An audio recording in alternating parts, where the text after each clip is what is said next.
The courtroom was full. People were whispering and laughing, some were taking pictures, others were just waiting for something interesting to happen. At the center of it all stood a young black girl. Her name was Maya. She was only 17 years old. She wore a simple dress. Her hair was tied back. She had no lawyer beside her, no parents, no friends. Just her, alone. The judge looked down from his seat and raised an eyebrow. "Are you sure you want to speak for yourself?" he asked with a small smile. Maya nodded. "Yes, Your Honor." A soft laugh moved through the courtroom. A group of law students in the back giggled. One of them said loudly, "This will be fun to watch." Even the prosecutor smiled as he looked at her. He thought this case would be easy. Maya stood straight. Her hands were shaking a little, but her eyes were calm. She looked at everyone in the room, one by one. The court clerk read the charges. Maya Johnson is accused of stealing a gold bracelet worth $10,000 from her classmate Lily Adams. Maya did not speak. She waited. The judge asked, "Do you plead guilty or not guilty?" "Not guilty," Maya said clearly. Again, some people smiled. Others rolled their eyes. Who would believe a poor girl from the slums over the daughter of a rich businessman? Lily Adams sat in the front row. Her father sat beside her. Both looked confident. The prosecutor stood and spoke loudly. "Your Honor, this is a simple case. Maya was caught near the Adams house. She had no reason to be there. And the bracelet was found in her bag." The judge looked at Maya. "Do you have anything to say?" Maya stepped forward. She took out a small notebook from her bag. Her voice was soft but firm. "I was near their house, yes," she said, "but not to steal. I was delivering food to their neighbor. I work part-time for a food delivery shop." The prosecutor laughed. "And the bracelet in your bag?" Maya paused. She opened her notebook and flipped a few pages. "I don't know how it got there," she said, "but I do know someone is lying." People started whispering again. One woman said, "She's brave but stupid. This won't end well." The judge sighed. "Miss Johnson, this is a serious charge. Do you have any proof?" Maya closed her notebook. Then she did something no one expected. She pulled out her phone and said, "Yes, I need to make a call." The judge looked surprised. "A call? To whom?" Maya looked him in the eyes and said slowly, "The Attorney General." Silence. Everyone froze. The same students who were laughing before now looked confused. One of them whispered, "Did she just say the Attorney General?" The prosecutor frowned. "Is this a joke?" Maya shook her head. "No joke. Please allow me 1 minute to make the call." The judge stared at her. Then, slowly, he nodded. "Go ahead." Maya walked to the side of the courtroom and dialed a number. Everyone was watching her. No one laughed now. She waited. The phone rang once, twice. Then a deep voice answered, "Yes?" "It's Maya," she said. "I need your help. I'm in court." A short pause. Then the voice replied, "Send me the court address. I'll be there in 30 minutes. Maya ended the call. She turned around and looked at the judge. "He's coming," she said calmly. Lily's father stood up. "What kind of drama is this? Is she trying to scare us?" The judge raised his hand. "Order in the court." No one laughed anymore. No one smiled. Maya sat down quietly. Her face was calm. Her hands were no longer shaking. The courtroom, just moments ago full of laughter and mockery, had changed. Now it was filled with questions. Who was this girl? Why did the Attorney General agree to help her? What was the truth behind this case? And, most importantly, what would happen when the door opened and the Attorney General walked in? The courtroom was still in shock. The Attorney General, Mr. Raymond Carter, stood beside Maya. His strong voice had silenced everyone. The judge had agreed to reopen the case. Maya was no longer just a poor girl. She was now a mystery, a story, and a storm no one expected. The prosecutor looked nervous. Lily Adams and her father whispered to each other, their faces tight with worry. Maya kept her eyes down. She wasn't proud. She wasn't angry. She was focused. She had waited for this moment for years. Flashback. One favor, no price. 2 years ago, when Maya had helped that poor street vendor, she didn't know who was watching, but Mrs. Evelyn Carter, the wife of the Attorney General, had seen it all. She had seen Maya's confidence, her knowledge of the law, and her fearless heart. Later that evening, Mrs. Carter visited Maya's small room. She looked around, the cracked walls, the books, the legal notes stuck to the wall. "You want to be a lawyer?" she asked. Maya nodded. "Yes, I want to fight for those who can't speak." Mrs. Carter smiled. "Why didn't you ask for help today? Money? A reward?" Maya looked straight at her and replied, "One day, I may need something bigger. A favor. Not money. I'll call you then." Mrs. Carter reached into her purse and gave Maya a card. "Call this number when that day comes." It was the direct number to her husband, the Attorney General. Back to the present. Power shifts now. Maya had used that one call. The Attorney General sat in the judge's chambers, speaking privately with the judge. Outside, the news had already reached the streets. Reporters were waiting. Social media was on fire. Who is Maya Johnson? Why did the Attorney General defend her? Did the system try to crush a future lawyer? Maya stood alone in the hallway, thinking. She knew. This was only the beginning, a warning in the dark. That night, Maya walked home alone. The streets were quiet. But as she reached the corner of her block, a black car stopped in front of her. The window rolled down. A man in a suit leaned out. "Drop the case," he said softly. "You don't know who you're messing with." Maya stared at him. "Is that a threat?" "No," the man said. "It's a warning." Then the car sped away. Maya stood there in the dark. She wasn't scared. She was ready. The secret document. The next morning, Maya met the Attorney General in his office. He handed her a file. "This was sent to me last night," he said. "It's a police report, but it's fake." Maya opened it. It was the same report used to accuse her. Her name, her address, even her fingerprints, everything looked official. But Maya knew this wasn't real. "This report is full of lies," she said. "And someone powerful made it." Mr. Carter nodded. "I believe you. But to fight this, you need to do more than just defend yourself." He pointed to a line in the report. "This company, Gold Star Security, it's the one that provided the fingerprint scan." Maya looked closer. "I've seen this name before," she said. "They're connected to Lily's father." Mr. Carter looked impressed. "Exactly. This may go deeper than just a fake theft. This may be about corruption. A dangerous game." Begins Maya left the office with the file in her hand and a new plan in her mind. She went to her old mentor, Mrs. Helen Brown, the retired lawyer. They sat in the same dusty room with the law books around them. "I need help," Maya said. "This is not just a case. This is war." Mrs. Brown looked worried. "They will try to destroy you, Maya." "I know," Maya said, "but I won't stop." Together, they made a list of people connected to Gold Star Security, Lily's father, and the police officer who made the arrest. What they found shocked them. A judge who received donations from Lily's father.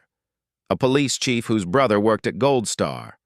A lawyer who once tried to silence another teen girl. The truth was bigger than they thought. The deal is clear that evening. Maya received a private message. It had no name, just one sentence. "Let go of the case, and we will give you a scholarship abroad." Maya didn't reply. She didn't want their deals. She had already made her deal, with justice, with truth, with her own heart, and she wasn't going to break it. The next morning, Maya walked into the courtroom again. This time, everything felt different. The reporters outside took pictures. People whispered her name. The courtroom that once laughed at her now waited for her. She sat down calmly, her eyes sharp, her mind focused. The judge entered and spoke. "The court is ready to hear new evidence in the case of Maya Johnson." The prosecutor stood up, looking nervous. He had heard about the Attorney General's support for Maya. His hands were shaking slightly, but Maya didn't look at him. She opened her file slowly, page by page, and then she stood. "The truth begins, Your Honor," Maya said. "The report used to accuse me is fake." She held it up. "This fingerprint scan came from a private security company, Gold Star Security. But that company is owned by Mr. Adams, Lily's father." Gasps filled the courtroom. Maya continued. "Gold Star receives large contracts from government officers, including the police chief's brother. That same police chief ordered my arrest." The judge leaned forward. "Do you have proof of this connection?" "Yes," Maya said, handing over a copy of bank transfers and company ownership documents. "These are public records, easy to find. If anyone had bothered to look." Lily's father stood up angrily. "This is nonsense." The judge slammed his gavel. "Sit down, Mr. Adams." More lies revealed. Maya turned toward Lily, who sat beside her father. "I want to ask Lily just one question," Maya said. The judge looked at Lily. "You may answer if you wish." Lily hesitated. Her hands were shaking. Her face was pale. Maya spoke softly but firmly. "Did you ever see me with that bracelet before the police found it in my bag?" Lily looked around. The courtroom was silent. Then slowly, she shook her head. "No," her father whispered angrily in her ear, but it was too late. Maya stepped back. "That's all, Your Honor." The judge looked at the prosecutor. "Do you still believe this is an open and shut case?" The prosecutor sat down, without a word. The flash drive. Just then, the courtroom doors opened. Maya had exposed the truth in court. The fake police report, the planted bracelet, the connection between Gold Star Security and Lily's powerful father. The entire courtroom had seen it.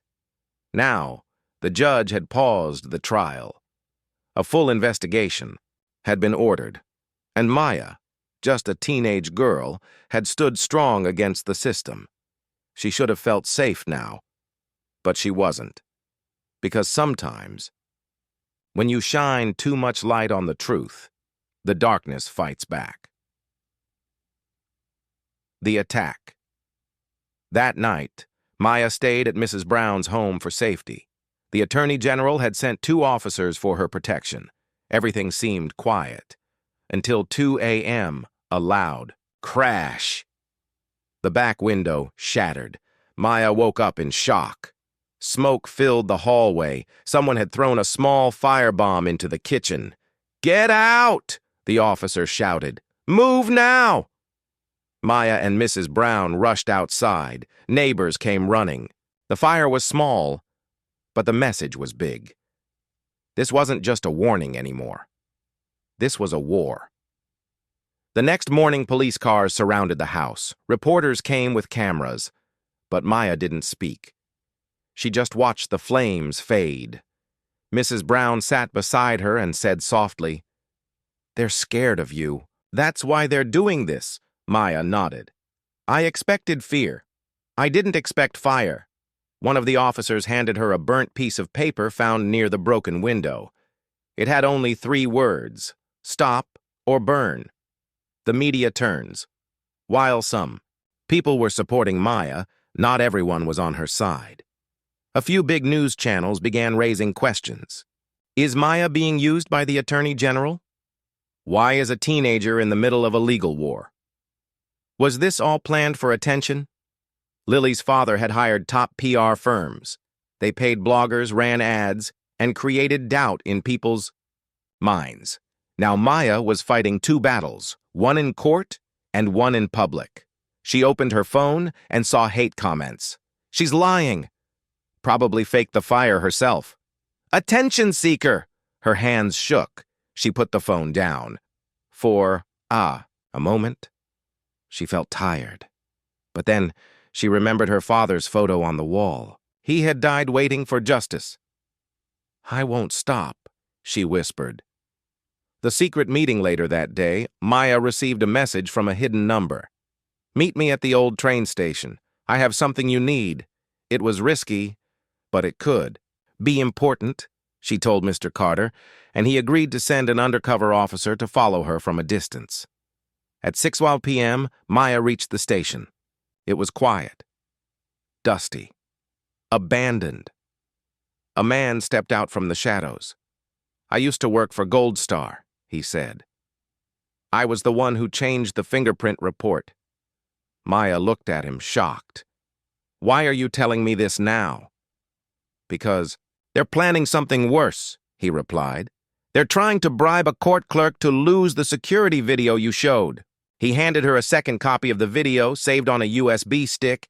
"Keep this safe, and don't trust anyone inside that court building." Then he disappeared.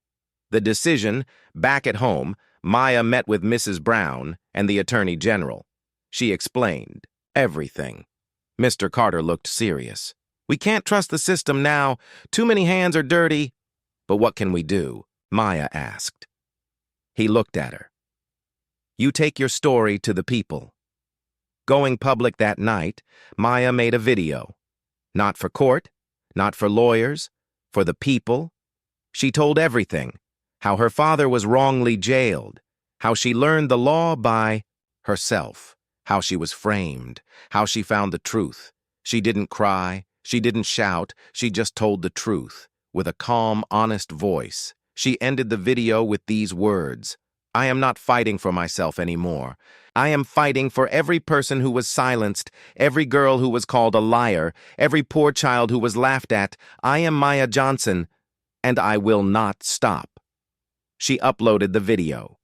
By morning, it had over 2 million views. The video Maya had uploaded changed everything. In just one night, it had spread across the country. Millions of people watched it. Thousands commented with love and support. Her name was now on every news channel, every social media page. But while the people stood with Maya, the powerful were planning her fall. The court date returns after. A week, the courtroom was reopened. It was full again, more people than ever before. Some were supporters, some were there just to watch the drama. But Maya didn't care about any of that. She walked in calmly, holding the second USB with the original video proof, the one the whistleblower had given her. Mr. Carter, the attorney general, stood beside her. Mrs. Brown, her mentor, gave her a nod of confidence. Across the room, Lily sat quietly. Her father looked angry and pale. Their lawyer kept whispering something to them. The judge entered and called for silence. "We are here to review new evidence and testimonies. Maya Johnson, please proceed." The last evidence, Maya walked to the center. "This is a copy of the real video," she said. "The one that shows how the bracelet was planted in my bag." She handed it to the court officer. But something was wrong. The officer took it, and then whispered something to the judge. The judge's face changed. He looked shocked. "I'm being told," the judge said slowly, "that the USB is blank." Gasps filled the courtroom. Maya's eyes widened. "That can't be. I checked it this morning." Mr. Carter looked confused. "That's not possible." Maya turned to Mrs. Brown. "They've gotten to it. Someone erased the file." A moment of panic. For a few seconds, Maya froze. Her hands were cold. Her heartbeat raced. Was this it? Had she lost everything again? The room was too quiet. The judge was ready to dismiss the case. But then, Maya remembered. She had saved one more copy, not on a USB, but on her old phone. She quickly took it out from her bag. It had a broken screen, a cracked corner, but it still worked. "Your Honor," she said, "please allow me to play this from my phone." The judge allowed it. Maya connected it to the screen, and the video played. The truth cannot be deleted. The whole courtroom watched in silence, the security guard clearly planting the bracelet in her bag. Maya's delivery time matching the alibi. Everything was there, uncut, unedited. The judge leaned back and took a deep breath. "This," he said, "changes everything. Justice speaks." The courtroom was quiet as the judge gave his decision. "Maya Johnson, the charges against you are dropped. You are declared innocent." Loud applause broke out in the room. Tears rolled down Maya's cheeks. She closed her eyes. The weight she carried for so long was finally off her shoulders. But the judge wasn't finished. He looked at Lily's father. "Mr. Adams, you and your security team are under investigation for witness tampering, evidence planting, and abuse of power. This court will not tolerate corruption." Mr. Adams stood frozen. He had lost. The courtroom guards walked toward him, and for the first time, he was the one being taken away. Outside the courtroom, reporters crowded outside the courtroom. "Maya! Maya! Do you have anything to say?" She stopped, held the mic, and said one simple sentence. "Justice is not given. It is taken back, one truth at a time." Then she walked away. No big smiles, no pride, just quiet strength. Later, that night, Maya sat alone on her rooftop looking up at the stars. Mrs. Brown came and sat beside her. "You did it," she said softly. Maya smiled. "No, we did it. Me, you, Mr. Carter, and every person who believed." There was silence for a while. Then Maya asked, "Do you think my father would be proud?" Mrs. Brown nodded. "He already is." Weeks had passed since the courtroom. Victory. The world had changed for Maya Johnson. She was no longer just a teenage girl from a poor neighborhood. She was now a symbol of truth, a symbol of courage, a symbol of how even the smallest voice could shake the system. But Maya knew her story wasn't just about one trial. It was about the fight that continued, even after the cameras turned off. Offers come in Maya began receiving. Emails and phone calls. Law schools were offering her full scholarships. TV shows wanted to interview her. People from across the country wrote letters thanking her for inspiring them. But Maya stayed quiet. She didn't want fame. She wanted change. She met with the Attorney General, Mr. Carter. "I want to start something," she said. "A place where young people like me can learn the law, understand their rights, and defend themselves." Mr. Carter smiled. "You don't want to be a lawyer?" "I want to be something stronger," Maya replied. "A protector of the powerless." Maya's Center for Justice, with help from Mr. Carter and Mrs. Brown, Maya opened a small center in her neighborhood. They called it the Maya Justice Project. It started in one room with old chairs and secondhand books, but every day, more and more young people came. Some were like Maya, hurt, ignored, silenced. Some were simply curious, and Maya taught them. She taught them how the law works, how to ask questions, how to find truth, how to speak, even when no one wants to listen. She was not just telling her story now. She was helping others write their own. One more visit.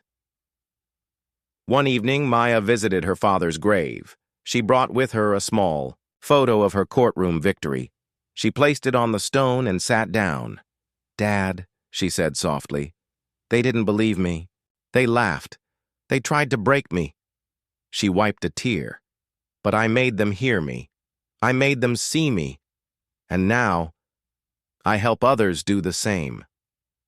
The wind blew gently through the trees, and for a moment, Maya felt like her father was there, listening, smiling, proud. Lily's letter a week later, Maya received a letter. It was from Lily. Maya opened it slowly, unsure of what to expect. Inside was a short note. "Maya, I was weak. I let my father control everything. I was scared of him. I lied because I thought silence would protect me. But you showed me what real strength looks like. I'm sorry. I hope one day I can be as brave as you." Lily Maya folded the letter carefully. She didn't know if she could ever forget the pain, but she knew how to forgive.